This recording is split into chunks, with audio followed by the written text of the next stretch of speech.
Waktunya bersaat teduh dengan Tuhan melalui bacaan Alkitab satu pasal sehari dalam kitab yang kedua dari buku Musa.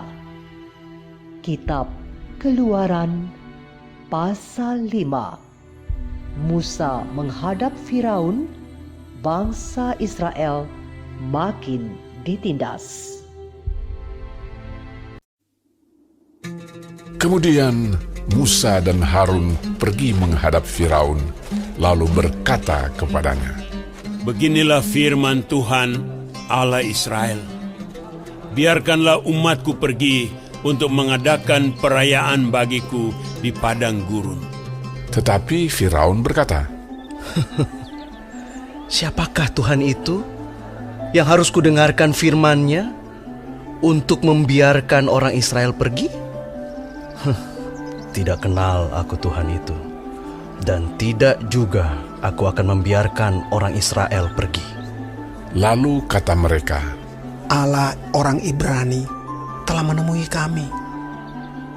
Izinkanlah kiranya kami pergi ke padang gurun 3 hari perjalanan jauhnya untuk mempersembahkan korban kepada Tuhan Allah kami, supaya jangan nanti mendatangkan kepada kami penyakit sampar atau pedang.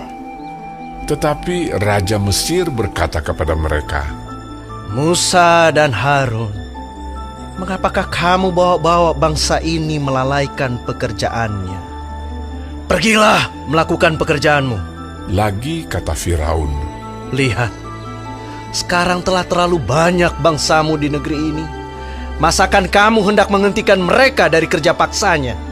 Pada hari itu juga Firaun memerintahkan kepada pengerah-pengerah bangsa itu dan kepada mandur-mandur mereka sendiri, "Tidak boleh lagi kamu memberikan jerami kepada bangsa itu untuk membuat batu bata seperti sampai sekarang. Biarlah mereka sendiri yang pergi mengumpulkan jerami. Tetapi jumlah batu bata yang harus dibuat mereka sampai sekarang, bebankanlah itu juga kepada mereka, dan jangan menguranginya, karena mereka pemalas. Itulah sebabnya mereka berteriak-teriak, 'Izinkanlah kami pergi mempersembahkan korban kepada Allah kami.' Pekerjaan orang-orang ini harus diperberat, sehingga mereka terikat kepada pekerjaannya, dan jangan mempedulikan perkataan dusta." Maka para pengerah bangsa itu dan para mandurnya pergi dan berkata kepada mereka, "Beginilah kata Firaun, aku tidak memberi jerami lagi kepadamu. Pergilah kamu sendiri mengambil jerami, dimanapun kamu mendapatnya. Tetapi pekerjaanmu sedikit pun tidak boleh kurang." Lalu berseraklah bangsa itu ke seluruh tanah Mesir untuk mengumpulkan tunggul gandum sebagai pengganti jerami. Dan pengerah-pengerah itu mendesak mereka dengan berkata, "Selesaikan pekerjaanmu, yaitu tugas sehari, seperti pada waktu ada jerami." Lalu pengerah-pengerah Firaun memukul mandur-mandur Israel yang mereka angkat sambil bertanya, "Mengapakah kamu pada hari ini tidak menyelesaikan jumlah batu bata yang harus kamu buat seperti kemarin?" Sesudah itu, pergilah para mandur Israel kepada Firaun dan mengadukan halnya kepadanya. "Mengapakah Tuanku berlaku seperti itu terhadap hamba-hambamu ini? Jerami tidak diberikan lagi kepada hamba-hambamu ini. Tetapi walaupun begitu, kami diperintahkan buatlah batu bata. Dan dalam pada itu hamba-hambamu ini dipukuli. Pada rakyat Tuanku lah yang bersalah." Tetapi ia berkata, "Pemalas kamu, pemalas! Itulah sebabnya kamu berkata, 'Izinkanlah kami pergi mempersembahkan korban kepada Tuhan.' Jadi sekarang, pergilah, bekerja. Jerami tidak akan diberikan lagi kepadamu, tetapi jumlah batu bata yang sama harus kamu serahkan." Maka mengertilah para mandur Israel bahwa mereka ada dalam keadaan susah, karena dikatakan kepada mereka, "Kamu tidak boleh mengurangi jumlah batu bata pada tiap-tiap hari." Waktu mereka meninggalkan Firaun, berjumpalah mereka dengan Musa dan Harun yang sedang menantikan mereka. Lalu mereka berkata kepada keduanya, "Kiranya Tuhan memperhatikan perbuatanmu dan menghukumkan kamu, karena kamu telah membusukkan nama kami kepada Firaun dan hamba-hambanya. Dan dengan demikian kamu telah memberikan pisau kepada mereka untuk membunuh kami." Lalu Musa kembali menghadap Tuhan, katanya, Tuhan, mengapakah kau perlakukan umat ini begitu bengis? Mengapa pula aku yang kau utus?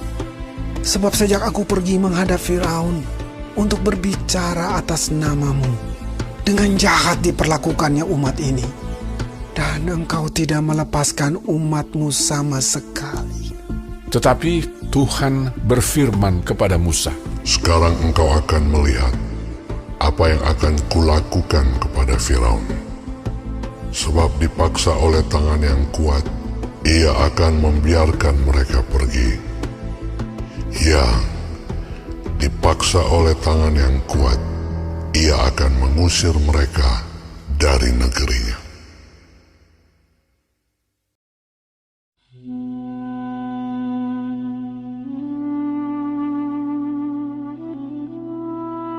Kita telah menyelesaikan bacaan Alkitab satu pasal sehari dalam kitab Keluaran pasal yang kelima.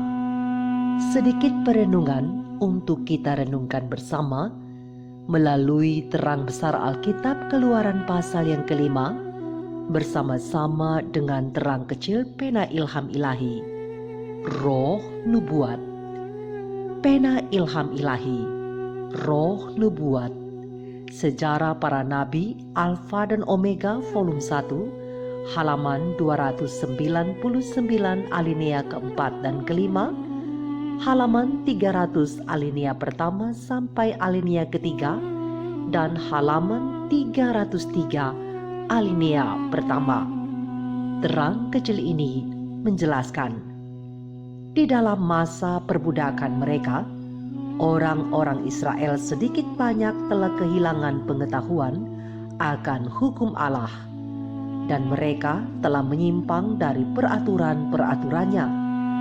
Secara umum, hari Sabat telah diabaikan, dan kebengisan pengerah-pengerah mereka itu kelihatannya tidak memungkinkan mereka memelihara hari itu. Tetapi Musa telah menunjukkan kepada bangsanya bahwa penurutan kepada Allah adalah merupakan syarat utama bagi kelepasan mereka, dan usaha-usaha yang telah diadakan untuk memulihkan kembali pemeliharaan hari Sabat itu telah menarik perhatian orang-orang yang menjajah mereka. Raja dengan diliputi kemarahan menyangka bahwa orang-orang Israel bermaksud memberontak dan mau membebaskan diri dari perhambaan. Ketidaksetiaan ini adalah akibat dari kemalasan, dan raja mengusahakan agar jangan diberi kesempatan bagi mereka untuk mengadakan rencana-rencana yang membahayakan. Dan dengan segera ia mengadakan cara-cara untuk membuat pekerjaan mereka lebih ketat dan menghancurkan semangat mereka untuk memperoleh kemerdekaan. Pada hari yang sama itu juga, perintah-perintah dikeluarkan yang menyebabkan beban kerja mereka itu lebih berat dan lebih menekan. Bahan-bahan bangunan yang paling umum digunakan di negeri itu adalah batu bata yang dikeringkan oleh sinar matahari. Dinding-dinding bangunan yang paling megah terbuat dari bahan ini dan kemudian dilapisi dengan batu-batu. Dan untuk pembuatan bata ini diperlukan banyak sekali tenaga kerja. Jerami-jerami yang dipotong dan kemudian dicampur dengan tanah liat agar dapat mengikatnya dengan kuat amat diperlukan untuk pekerjaan tersebut. Sekarang, raja memerintahkan agar supaya jerami-jerami tersebut jangan lagi disediakan, dan pekerja-pekerja itu harus pergi mencarinya sendiri. Dan sementara itu, jumlah batu bata yang sama harus dihasilkan. Perintah ini menimbulkan kesulitan yang besar di antara orang-orang Israel di seluruh negeri itu. Mandor-mandor orang Mesir itu mengangkat pengawas-pengawas dari orang Israel untuk mengawasi pekerjaan orang banyak, dan pengawas-pengawas ini bertanggung jawab atas pekerjaan yang dilakukan oleh mereka yang berada di bawah pimpinannya.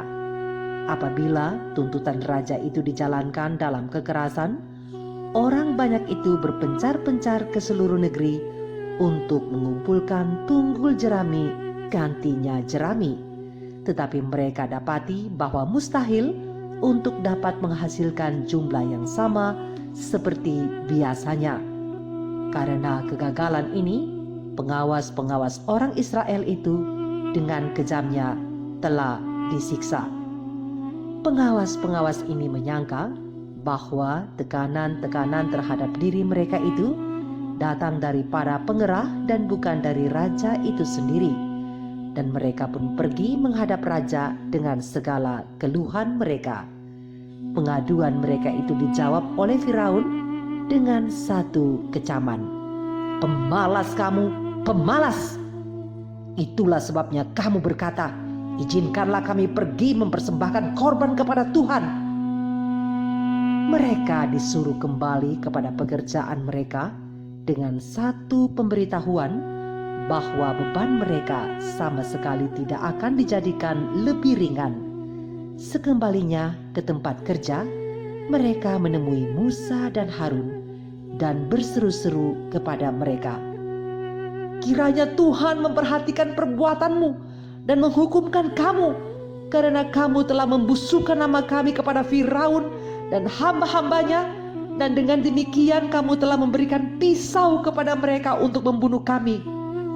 Apabila Musa mendengarkan keluhan-keluhan, ia sungguh-sungguh merasa susah hati. Penderitaan orang banyak semakin bertambah-tambah, dan di mana-mana di seluruh negeri itu satu teriakan putus asa tercetus dari orang-orang tua dan orang-orang muda, dan mereka semua bersatu dalam menuduh Musa sebagai penyebab perubahan yang kejam sehubungan dengan keadaan mereka itu. Di dalam kegetiran jiwanya, Musa datang menghampiri Allah sambil berseru, "Tuhan, mengapakah kau perlakukan umatmu ini begitu bengis? Mengapa pula aku yang kau utus? Sebab sejak aku pergi menghadap Firaun untuk berbicara atas namamu, dengan jahat diperlakukannya umat ini, dan engkau tidak melepaskan umatmu sama sekali." Mengapa Tuhan menunda melepaskan umatnya? Pena ilham ilahi melalui hambanya menjelaskan bahwa orang-orang Israel itu telah mengharapkan akan memperoleh kebebasan tanpa melalui ujian iman ataupun kesukaran serta penderitaan. Itu menyatakan bahwa mereka belum bersedia untuk kelepasan itu. Mereka mempunyai iman yang kecil pada Allah dan tidak mau dengan sabar menahan penderitaan sampai kepada saat bila mana Allah melihat sudah sepatutnya diadakan suatu tindakan bagi mereka.